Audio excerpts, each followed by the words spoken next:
खरंच तुमची कृपा आहे आमच्यावर. तुमच्या रूपानेच तो मुलगा मदतीला धावून आला, नाहीतर काय केलं असतं आपण. खूप चांगला मुलगा आहे गौतम. तो जर नसता तर काय झालं असतं आपलं.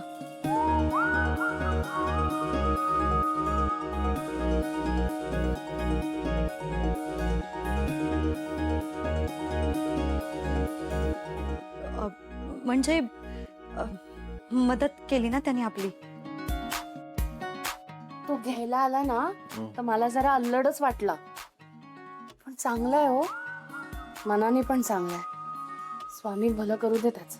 हो, नाहीतर अशी गुणी पोरं कुठं बघायला भेटतात, तेही श्रीमंत घरात. हो ना. आणि आज त्या मुलामुळेच आपण ताठ मानेनं त्या मांडवातून परत येऊ शकलो. खरं तर मला त्याला थँक्यू बोलायचं होतं, पण बोलतच नाही आलं. आपण गडबडीत निघालो ना, पण परत भेटलो ना की मी थँक्यू बोले ना ताई. नक्की बोल. हं? खरंच ताई, खूप चांगला मुलगा आहे हा तो. हो ताई, तो दादांना खरंच खूपच चांगला आहे. चांगले संस्कार झाले बरं का त्याच्यावर, खरंच.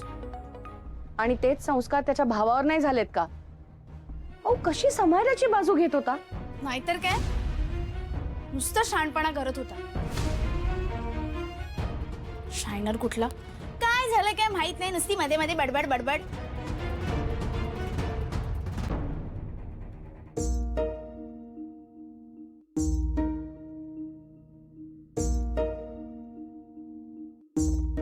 मामा बेड़ू, देख तू टेंशन नहीं लेने का, बोल रहा है बिल्कुल. जो तेरे बारे में अच्छा सोचता है ना उसको याद रखने का, समझाना, बाकी सब भूल जाने का.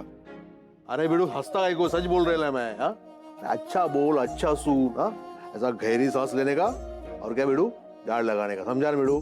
तुम्ही आता सुरू होऊ नका. अरे बेड़ू काय को टेंशन लेता है, मैं है ना तेरे साथ. छोड़ना बाकी सब, तू आ जाए इधर. देख आया. एक दूसरे से करते हैं प्यार हम.